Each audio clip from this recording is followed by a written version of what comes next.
Hello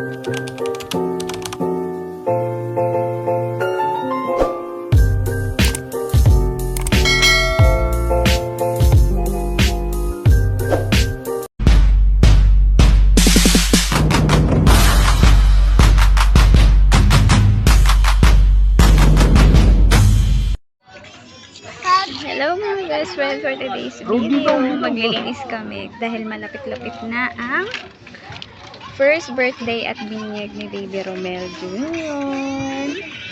So dito namin gaganapin best friend sa Barangay de las Alas ng GMA Cavite. Tapos nagsisimula na sila maglinis. Dito kasi pwede sa kabila, pero doon kasi yung bahay namin sa kabila. Ito, dati namin bahay. Yan, naglilinis. Ito yung loob.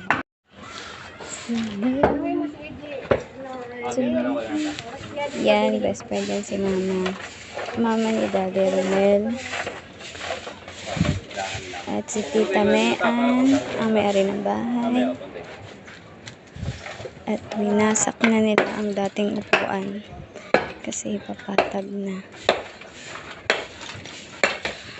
Sa akong ano? Pwede na ba yun? Minto? Yan. Oo, sa sakong simento. Yung pwede. Ano kayo sa akong ano? 200. 200 lang ba? Ayun, dalawa. Mura, pag tagulan, mura. Ayan mga best friend. Mahal. Dati hindi to ganito. Dahil sa bagyong Christine. Yan, nasira siya. Kaya tuluyan na rin namin sisirain. Ayusin na rin namin. Kasi para sa birthday at first birthday at binyag ni Baby Romel. Yan, masyadong makalat. Pero hindi to ganito dati. Dahil lang sa bagyong Christine. Naayusin na. At syempre, babalikan namin kayo kapag nakaayos na. Ayan sila mga best friend. Ayan si Papa. Ang Papa ni Daddy Romel. Sama na yung dapat para bukas ay lumis. Giba na. Binabalak nila best friend na pasimentohan kasi nga pag umuulan yung tubig na i-stuck dyan. Yan dyan, na-i-stuck yan dyan.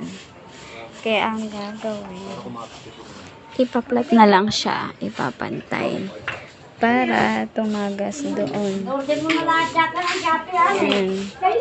Pinag-uusapan nila dahil ang mahal na ng mga bilihin ngayon. So mga best friend, hanggang dito na lang muna. Hanggang dito na lang muna mga best friend. Watching lang. Paano bumaba pa ng tubig? Bye-bye. Till next Saka nang maagas. on the day. Ang kalalabasan ng first birthday at binyag. Bye-bye. Thank you for watching.